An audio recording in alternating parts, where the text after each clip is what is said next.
Adventures of the Saint, starring Tom Conway.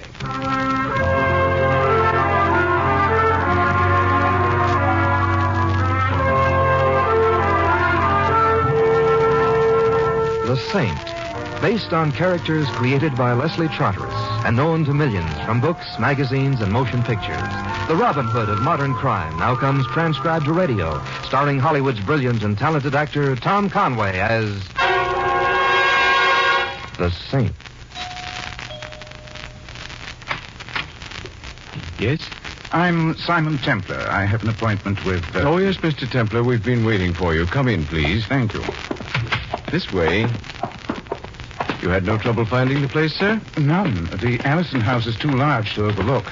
I should apologize for not sending the car for you. You see... As soon as I'm leaving now, will you tell Mother... Oh. Well, hello. Hello. You are cute, aren't you?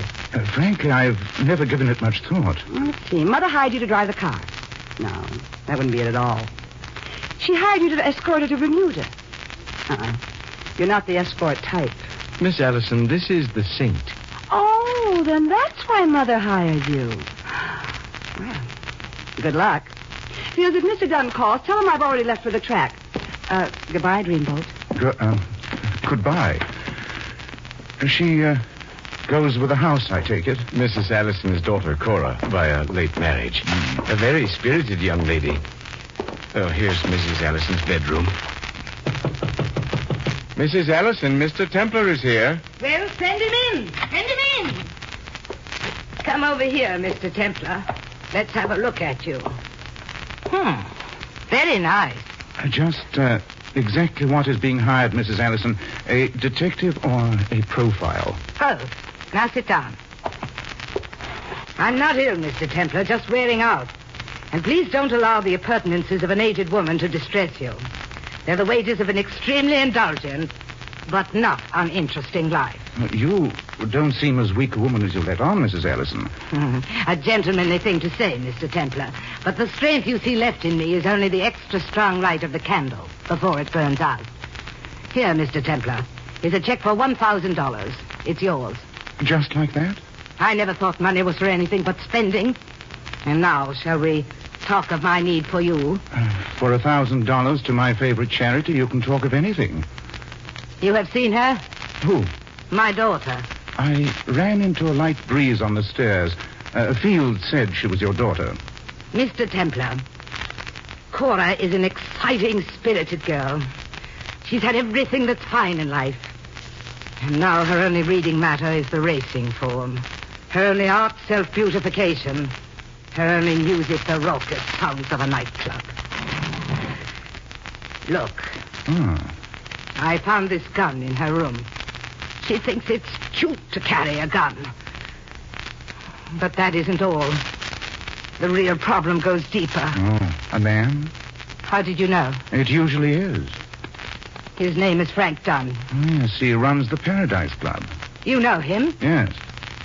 Then you know that he's a ruthless man. Cora is in love with him, or thinks she is. He's no good for her. I want you to take her away from him. I know Cora. I know of you. I know you're the kind of man who can do it. And that's all? Yes. No, I think you've left out something. The real reason for paying me $1,000. We'll start with Cora. You made her what she is, Mrs. Allison, and you like it. You like her flamboyance and her excesses because you liked them yourself when you were young. You're not angry at her. You're worried about her. You think Frank Dunn is going to get her into trouble, criminal trouble. You are a discerning man, Mr. Templar, and a frank one. Then we understand each other? Yes. Good. Fabrication between a man and his client is usually unhealthy, especially when there's someone in the middle with a loaded gun. Now, just how is Dunn using Cora? I don't know. Oh, then I'll find out. They're at the track. They're always at the track. Fields tells me they have a box. I'll phone you as soon as I get something. Remember, Mr. Templar, whatever it is, the important thing is that Cora be kept out of it completely. Do you understand? I understand, Mrs. Allison, that I'm about to play nursemaid to a very beautiful young lady.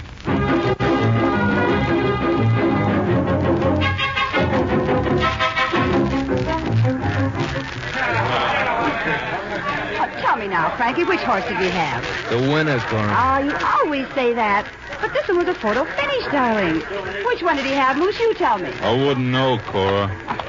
Hey, Frankie, look who's coming. Oh, hello, Cora. Oh, hello, cute stuff. I hope you're following me. No, I dropped a few $100s at this track last season. I wondered if any of you had found it. Oh, we found more than that.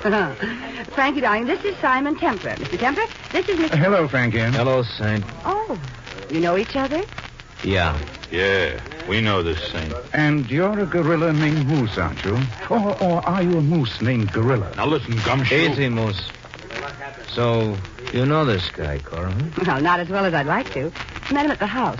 Mother hired him. He's kind of luscious, don't you think? Come on in and join us. I'd be delighted. Cora, the box is full. Oh, but there's an empty seat, darling. I'm saving that for Bronson. Bronson never comes. Besides, the last race is over. We'll only be here a few minutes longer. I said the seat is taken. Darling, I guess you're right. Now that I see him in the sunlight, I don't like him. He looks too moral to me. You heard the lady say. Oh, I don't think you're treating me very kindly, Frankie. And I have such nice things to tell Cora about you that you spent 3 years in Joliet, a few more in state pens for various infractions of the law. And Oh, I know all that, Saint. That's Frankie's charm. That's why I'm going to marry him. I see. Does your mother know? We're going to elope when the meet closes. It's going to be a surprise. Mother's done a lot in her day, but never anything as exciting as marrying a man like Frankie. And you're going to congratulate her, Saint? I'm going right out and buy her some black crepe. Let me press him, Frankie. Let me press him. Results Wait a of minute, the wait. eighth race. The winner, number 3, Inferno. Place, number 8, Happy Bride. Show, number 1, Air Ace. The pari-mutuals are on the tote board. Official. Here's the win ticket, Cora. Go cash in. You did have Inferno. $100 is 11-1. Not bad. 4 winners today, 5 yesterday. Keep this up and you'll have as much money as the Ellisons. I'll be right back. All right. Picking a lot of winners, Frankie? Enough. What do you suppose is making you so lucky? Sunspots. Or maybe a system? I'd like to hear all about it. Oh, Kind of soft in the middle, huh, Templar? Now move along before your mouth gets you into more trouble. I'm going. Yeah. Oh, by the way, whatever happened to Patricia, Frankie? Seems to me you two were good and married. Look, you leave Patricia out of this, Templar. Just thought I'd ask. She was a nice kid. Seemed to love you, and I thought... Listen, wise guy. You keep pressing me like this, you're going to end up on a slab. Oh, beat it. Crowd's watching. Oh, I'll be glad to. That's the only way to stay ahead, Frankie. Take leave when you get a winner.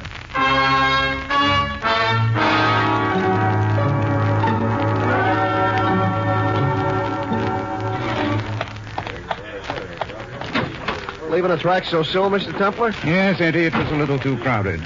Oh, where to? Over to Jersey, Eddie. Wait a minute. Hold up.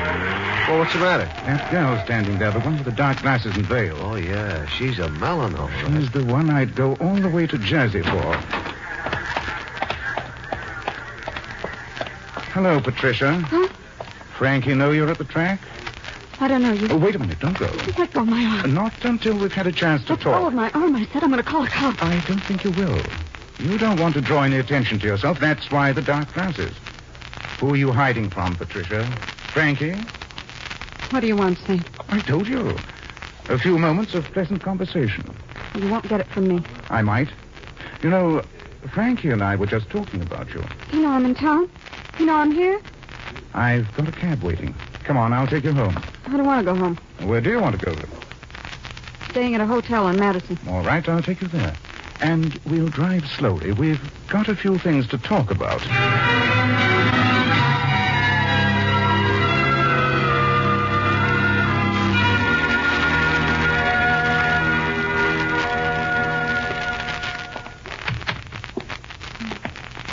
Thanks for the dinner, Saint. Thanks for being so talkative. Don't remember saying anything. You didn't. What's bothering you? Why did you go to the track and hide in the corner behind dark glasses and a veil? It's my business. Who's Bronson? Frankie mentioned him at the track. Who is he? Never heard of him. Frank is making a lot of money off the races. How's it done? Well, you can fix one race sometimes, but you can't fix 4 one day, 5 the day before, and I don't know how many before then. That takes a lot of organization. Does it? How do you feel about Cora Allison? The way all brunettes feel about blondes. That's a nice wedding ring you're wearing. I like it. You and Frank are still married? Why shouldn't we be? Well, no reason. Except it seems to me that if Frank is going to marry Cora in a few days, as he says, it'd be better for him not to be married to you. That's his problem. Sure you don't want to tell me about Bronson? I don't want to tell you anything. All right. I'll see you again. Don't bet on it. Frank? Yeah? Does Frankie know I'm in town? But I've come over from Jersey? I don't know. Do me a favor, will you? Don't tell him I'm in town, no matter what. Don't tell him. Why not? Won't be good for me, that's why. All right, Patricia. I won't tell him.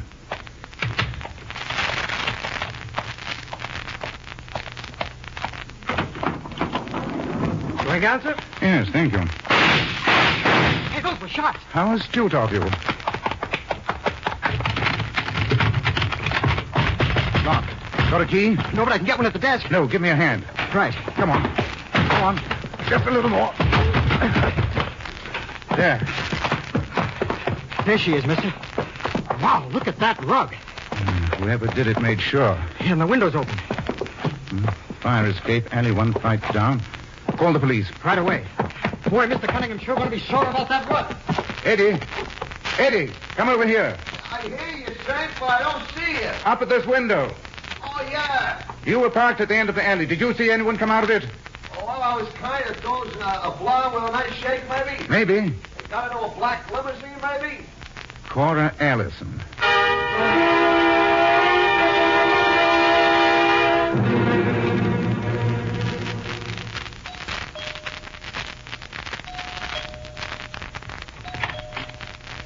Hello, Fields. Oh, Mr. Templar. I tried to phone you at your apartment. Mrs. Allison has asked me to inform you that your services are no longer needed. Just a moment, Fields. Please take your foot out of the doorway or I shall be forced to call the police. Hardly likely, Fields. You haven't forgotten a murder was committed not long ago. I was standing outside Patricia Dunn's apartment when it happened. I don't know what you're talking about, sir. I don't want to call you a liar, Fields, but you're tempting me. I've got a strong feeling Cora did it. I also think you drove her there and back in the limousine. You're wrong, Mr. Templar. I haven't left the house all afternoon, nor has the car left the garage. There you go again. I felt the hood on the limousine not 2 minutes ago. It's still warm. And I'd also like to find something else that's warm. What's that, sir? A gun. Fired probably by the dainty hand of a girl who had everything except the right upbringing. Now, believe me, Fields, it'd be a lot less trouble if you let me in to talk to Cora than if I find a telephone and talk to the police. Well? Cora's in her bedroom. Please come in, Mr. Templar.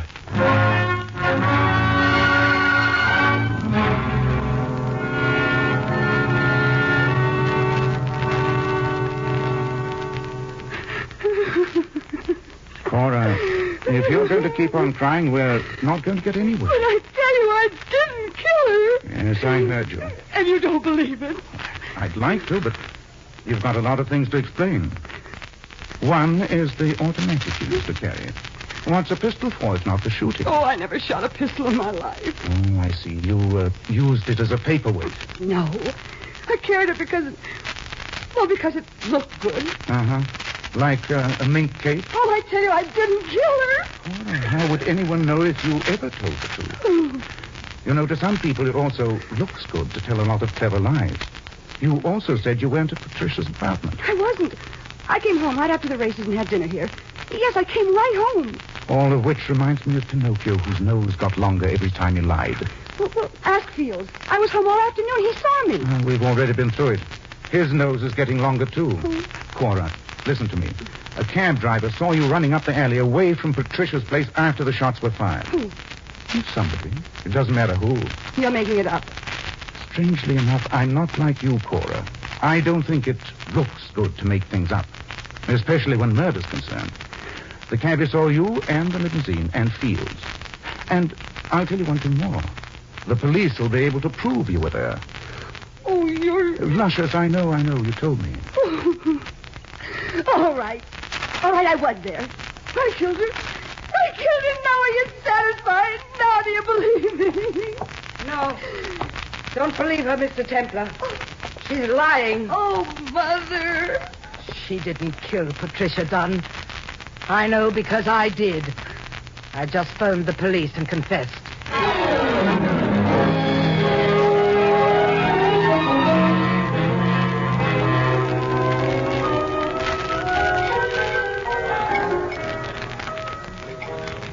Shall I have a bartender set us up again, sir? No, not for me. You go ahead, Eddie. I know you've got to get fortified to face the New York traffic. No, I'll skip it. Hey, what are we doing here, anyway? Waiting. What for? Frankie Dunn. This is his place. If and when he shows up, I want to see if he's in mourning. You mean after all that's happened, you're still in the case? No, not exactly. What good's a client if she's on the way to the death house? Meaning Mrs. Alice. Meaning the same. Then you really think she done? She says so. Then why don't you go home and go to sleep? Let's just say I'm restless. Eddie, I've been watching that man at the end of the bar. The one in the brown pinstripe. What? His name is Bronson. Yeah. At least that's what the barkeep called him. So? So he's the one who was in with Frank Dunn on the horse race scheme. He gave the bartender a package. The bartender locked the package in the safe, then gave Bronson an envelope. Bronson opened the envelope and put the contents into his wallet. Eddie, what would you put in your wallet that was green and negotiable? Cabbage, if I had any. It was cabbage, all right. Cabbage and lettuce, moolah, fish clams, or whatever euphemism you want to use. Fish out of tranquilities. Maybe. Let's see if I can find out.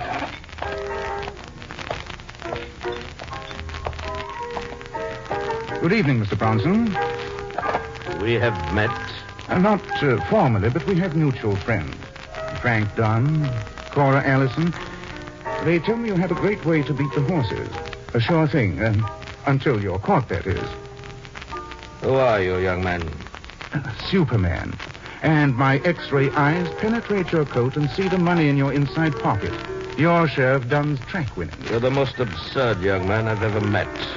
That money was for a package I'd left Mr. Dunn. Oh, and what was in the package? I fail to see how that's any of your affair. Let's just say it is and relieve my curiosity. Books, young man.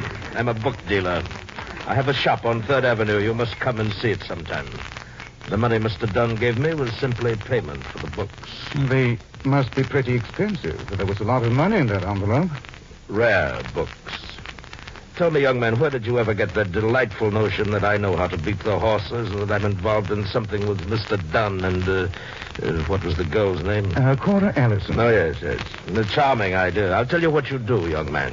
You investigate me, and if you determine that I am engaged in something criminal, please inform me. I should be delighted to know. Now, goodbye, Mr. Templar. And don't try to follow me. Oh, of course not. It's bad manners, Mr. Bronson, to follow anyone who isn't female.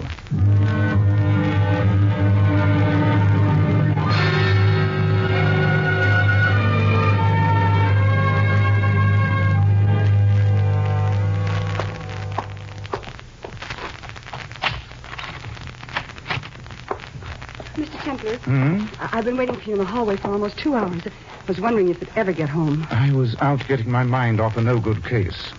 Mr. Templar, I'd like to talk to you. May I come in? I don't think you have anything to say to me, Cora. You could have said anything you wanted to before the police took your mother. Well, that's no reason I can't say it now. Please. All right, but I hope it's worthwhile. I'm very sleepy. Well? I saw Mother in jail a few hours ago. It was an unpleasant sight. Well, it should have been. Jails aren't designed to give kicks. Mother doesn't belong there, Mr. Templar. I know it. She didn't kill Patricia Dunn. She just said she did. To protect me. She's convinced I killed Patricia. And, well, she feels responsible because of the way she brought me up. Oh, I admit there's wisdom there. So, were you going to let her give herself up? Well, I suppose so. It was an awful thing to do. I know I can't. Why? I told you. I saw her in jail. Well, you don't have to worry about that, Cora.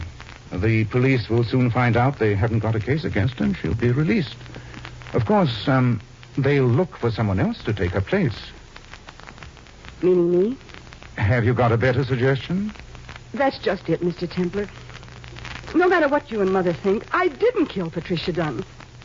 And that's the truth. Oh, frankly, Cora, I don't know whether to believe you or not. You've told so many lies already. You were at Patricia's apartment. I know you were. Yes, I was there. I heard that Frankie was still married to her. I knew he couldn't marry me then, and I knew something was wrong. Well, I went to see her. I was inside her apartment when you left her there. The manager let me in. I told him I was her sister. Then you saw who killed her? No. The shots came in through the window. I got frightened. I may put on a lot, but I do get frightened. I ran down the fire escape and up the alley. That's when the cab driver saw me. Fields took me home, and I told Mother what happened. And she didn't believe you. She thought you were the one who killed Patricia and made up the story about someone firing through the window. Yes. She made Fields and me promise to say neither of us left the house. Well, when you came and proved we had... She called up the police and confessed to save you. She said she was old and it didn't matter if she went to jail. It was her way of giving me a new start. Hoping I'd change my ways. Have you? I just told you the truth. I wonder. You know, you remind me of the boy who cried wolf. Tell me about Frankie's scheme to beat the horses. How does it work? I don't know. All I know is he always has the winning ticket. Seems I cashed dozens of them. Doesn't he ever cash any of them? No, it's always me. Why? Oh, I don't know why. I wanted to, I guess. It was... Fun, I know. What about Bronson? He's in on it. Who's he? He's an artist. An artist? He said he was a book dealer. Oh, he has a bookshop, all right, but... Well, he's really an artist. He does fine detail work. I've seen some of it. Lithograph? Yes. Engraving. A counterfeiter, maybe. Well? Of course, that's it. That's why Dunn always has the winning ticket. Bronson makes up a win ticket ahead of time for every horse in the race. No matter which horse wins, Dunn wins. A very fancy idea. Now, tell me one thing more, Cora. How did you know Patricia was in town? How did you know where she was staying? Well, I overheard Moose and Frankie talk about it. Frankie was angry. Frankie Dunn, yes. She was afraid he'd find out she was in town. Where's Frankie staying? He's got a suite at the Sutherland. 613. All right. Oh, Cora. Yes? For yours and your mother's sake, I hope you're finally telling the truth.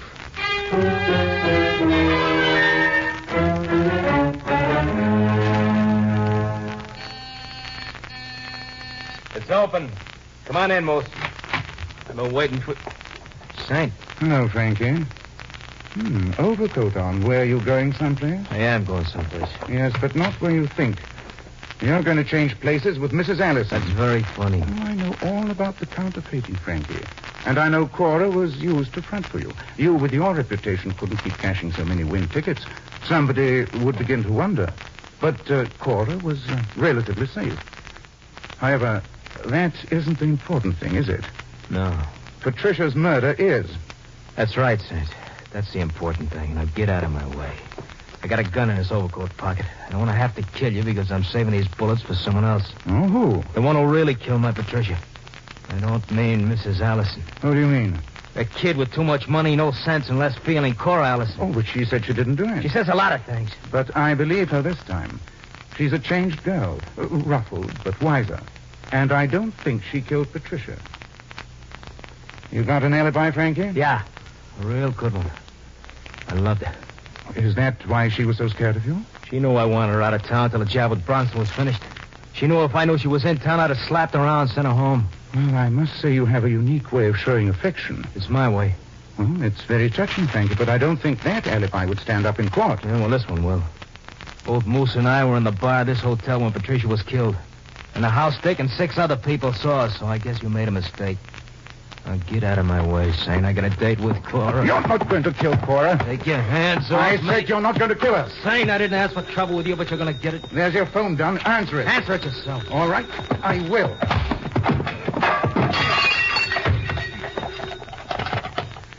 Hello? Frankie, it's Moose. I get a bullet in me. Listen to me. What is it, Moose? Bronson, Frankie. Bronson. Hang up the telephone, young man. I'll tell you all about myself firsthand. I don't think you have to, Bronson. I already know. It's been a merry-go-round, and I got a lot of lead rings, but you're the gold one. Yes? You killed Patricia because she knew of the deal you and Frankie were on. She never wanted Frankie to be in on it, and you thought she'd dropped the wrong information to the police. So everyone who knows about it has to go. Patricia, Moose, me. Yes, young man. It seems that it is now your turn. No, Bronson, it's your turn. Frankie! Frankie! All right, Frankie. You even things up. Give me the gun. It's no good to anyone now except ballistics.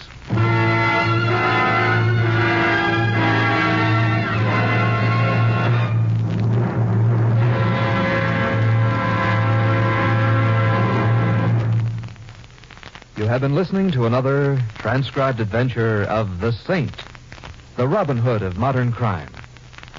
And now, here is our star, Tom Conway.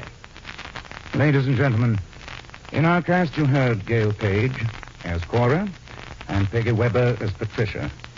Eda Reese Merrin played Mrs. Allison. Barney Phillips was Moose.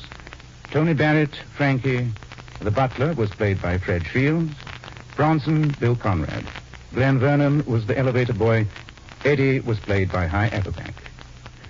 This is Tom Conway inviting you to join us again next week at the same time for another exciting adventure of The Saint. Good night.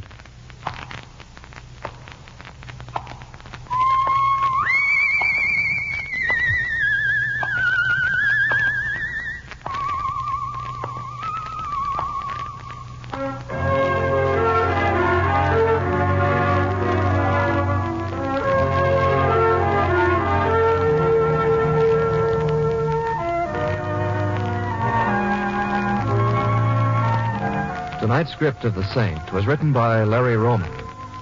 The Saint, based on characters created by Leslie Charteris, is a James L. Safier production and is directed by Helen Mack. Tom Conway is soon to be seen in Warner Brothers production, Painting the Clouds with Sunshine. All you Saint fans will be glad to know that the Saint comic books are on sale at all newsstands. Your announcer, Don Stanley.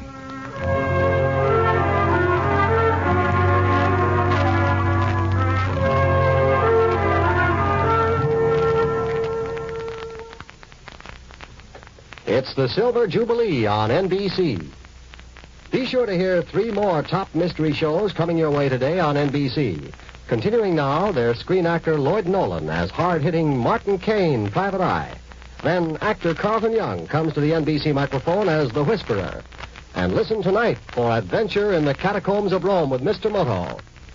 Tonight, hear the American Form of the Air on NBC.